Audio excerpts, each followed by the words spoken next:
sekarang kita mulai masuk ke bagian penyerapan, ya. Nah, penyerapan kalsium ini dipengaruhi oleh bentuk dan sumbernya, ya. Nah, misalkan kalau sumbernya itu atau ya hewani tentu saja lebih mudah diserap, dan kalau misalnya bentuknya cair itu lebih mudah diserap, misalnya kayak susu ya.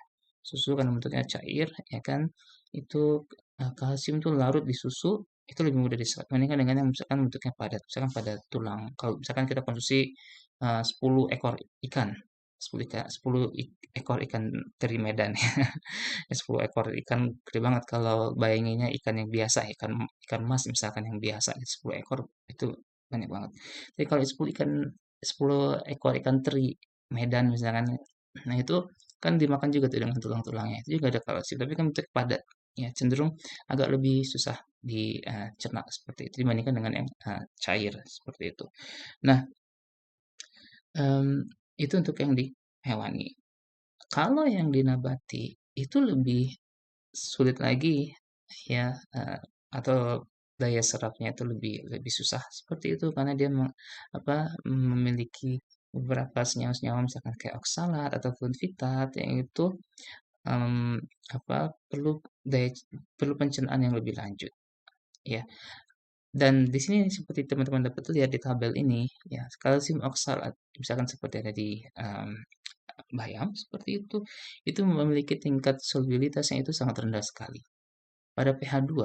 Nah, pH 2 ini artinya misalkan kayak di lambung ya, di situ ada HCl di sana, pH-nya asam sekali, itu kelarutannya cuma 0,11 gram per liter, gitu. Nah, dari lambung kan masuk ke usus. Di usus itu kan cenderung asam, cenderung basah maksud saya, cenderung basah. Dan di basah, dia ya, pH-nya naik 7,5 atau 8,5 seperti itu makin kecil lagi 0,005 gram per liter. Ya, untuk si osalat ini, seperti itu. Nah, tapi kalau dimasak, itu tadi kalau kita bisa bicara tentang kalau dimakan mentah ya, gitu. Karena ada juga kan misalkan kayak bikin salad, pakai bayam yang seger seperti itu, ya. Tapi kalau bayamnya dimasak seperti itu tuh sangat membantu sekali untuk mendapatkan kalsium yang lebih banyak. Seperti dapat teman-teman lihat di tabel ini, ya kan. Kalau bayam mentah itu kandungan oksalatnya 1145 miligram per 100 gram, ya. Tapi kalau misalkan di steam ataupun di boil, ya, direbus, itu tengok tinggal 30% saja oksalatnya, sehingga meningkatkan kalsium yang dapat diikat oleh tubuh kita, seperti itu, ya. Rubak stock juga seperti itu, ya kan, artinya dengan pemasakan itu membantu mengurangi si oksalat, si fitat seperti itu sehingga lebih meningkatkan efektivitas atau bioavailabilitas dari si kalsium untuk tubuh kita seperti itu. Nah, selanjutnya kita masuk bagaimana sih si kalsium itu diserap, ya diproses atau diserap oleh tubuh kita seperti itu.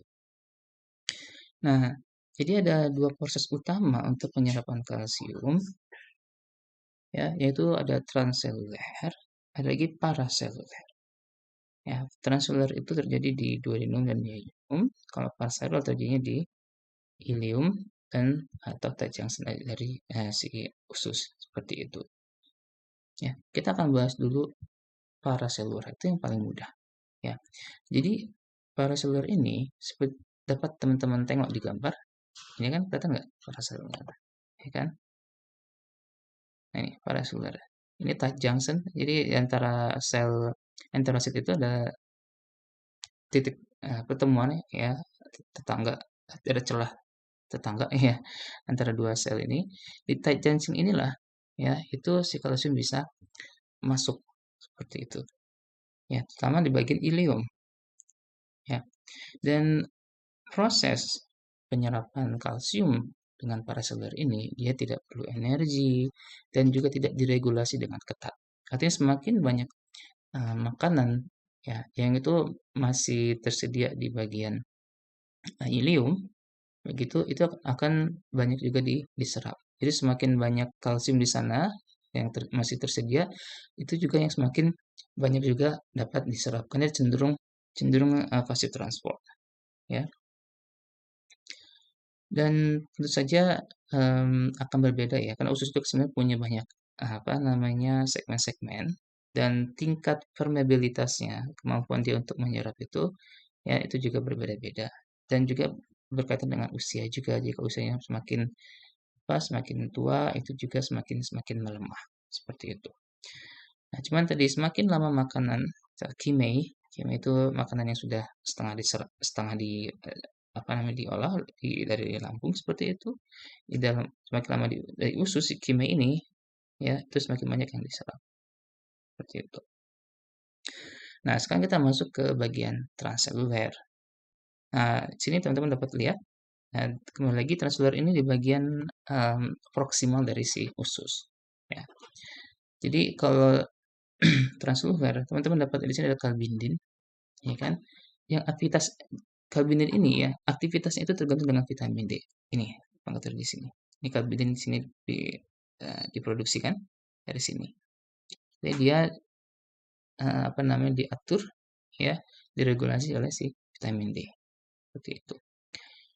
Dan si ini apa namanya transporter si kalbindin ini itu merupakan salah satu dari tiga langkah utama ya untuk penyerapan kalsium dengan metode si transseluler ini. Ya. Langkah yang lainnya yaitu adalah adanya dual entry mechanism ya. Atau paling mudah ya kita bisa sebutkan dulu metodenya yaitu pertama entry dengan dual entry mechanism, kedua dengan difusi intraseluler ya, dan langkah lainnya keluar dari sel usus ya di sini ya.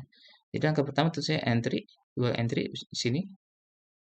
Kemudian langkah kedua difusi intraselulernya yang dimediasi oleh protein pengikat ya, si kalbinin ini dan ketiga di sini.